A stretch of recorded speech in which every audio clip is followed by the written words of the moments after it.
rebuilding damaged infrastructure, restoring investor confidence, and bringing inflation under control will take years, not months. Until then, millions of families will continue living with uncertainty, rising prices, and fewer opportunities.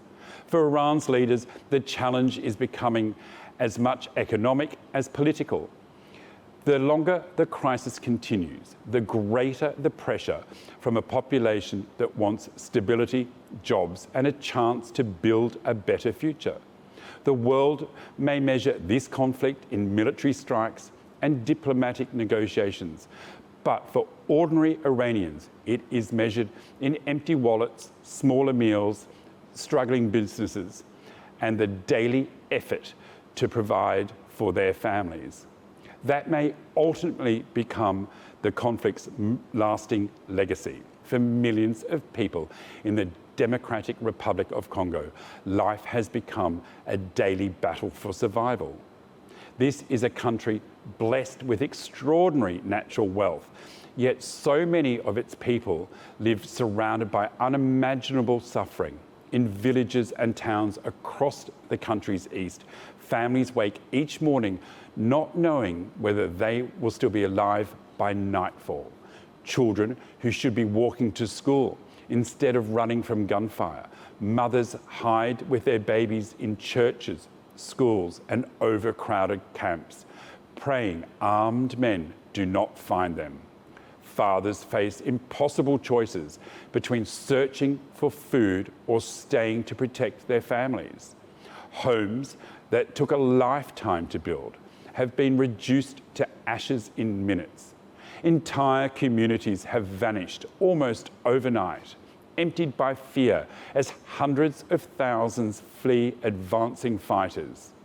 Those left behind speak of neighbours executed in front of their families, women and girls subject to horrific violence, children forced to carry weapons instead of books, and innocent civilians accused of supporting one side or another simply because they were in the wrong place at the wrong time. Human rights groups say atrocities are being committed by multiple armed groups while civilians continue to pay the highest price. Hospitals struggle to treat the wounded with almost no supplies. Aid agencies warn that hunger is spreading alongside the violence, while disease threatens families already weakened by months of displacement. For many children, war is the only life they have ever known. They have never experienced a day without fear, without the sound of gunfire echoing across the hills, or the uncertainty of whether their parents will return home. Journalists, activists, and ordinary citizens who dare to speak out. Risk intimidation, detention, or disappearance. And despite international condemnation, the violence continues, leaving millions trapped in one of the world's largest, yet least talked about humanitarian crisis.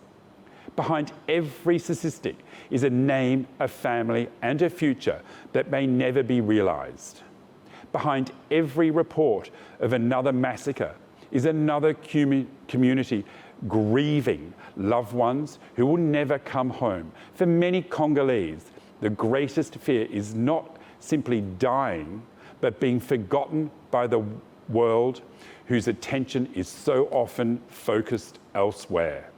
Their suffering rarely dominates international headlines, yet every day more families are forced onto the road carrying little more than the clothes they are wearing, searching for safety that often does not exist.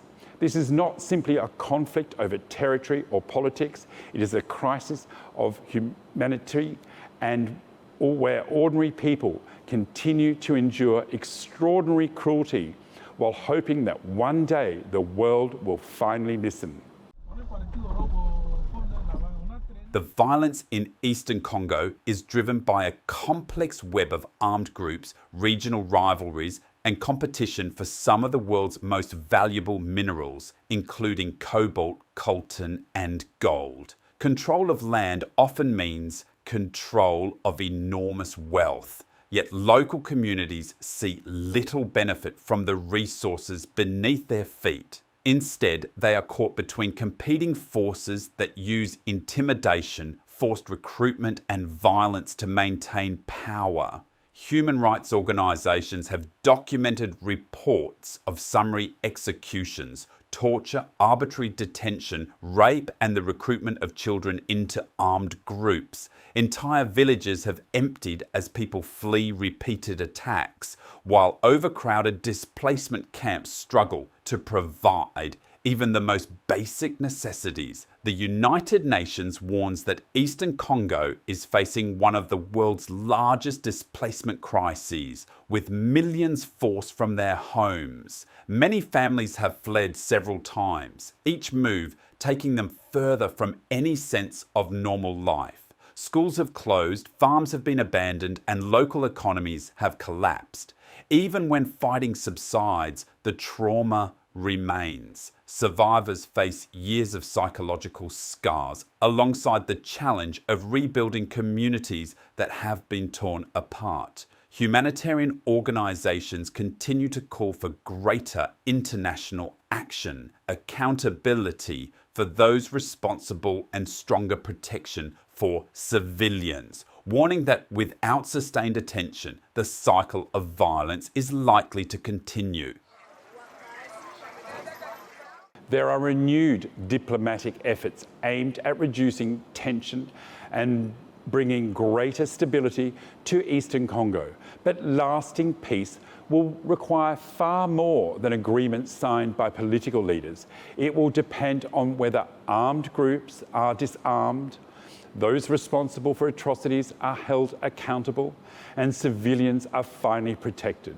The international community also faces growing pressure to address the economic interests that have helped fuel decades of conflict, including the trade in conflict minerals for millions of Congolese families. Peace is not measured in political statements, but in the simple moments that many people elsewhere take for granted. The ability to send children to school without fear, to work the land without hearing gunfire, to sleep through the night without wondering if armed men will arrive before dawn. Until those hopes become reality, the humanitarian crisis in Congo remains far from over. This is Breaking Silence. 3 countries, 1 story, 1 common thread. In India, growing protest movement is challenging political power. In Iran, millions of ordinary people are bearing the crushing cost of war and economic hardship. And in the Democratic Republic of Congo, families continue to endure unimaginable violence and displacement. Different crises, different cases, but the same reality. When power is contested, it is ordinary people who so often pay the highest price. These are the stories that the powerful would rather keep in the shadows. Stay safe, stay compassionate, and until next time, keep watching, keep caring. And if you missed any part of today's show, be sure to go to our YouTube channel, Asia One News. I'm Craig Vermay, and you've been watching Breaking Silence.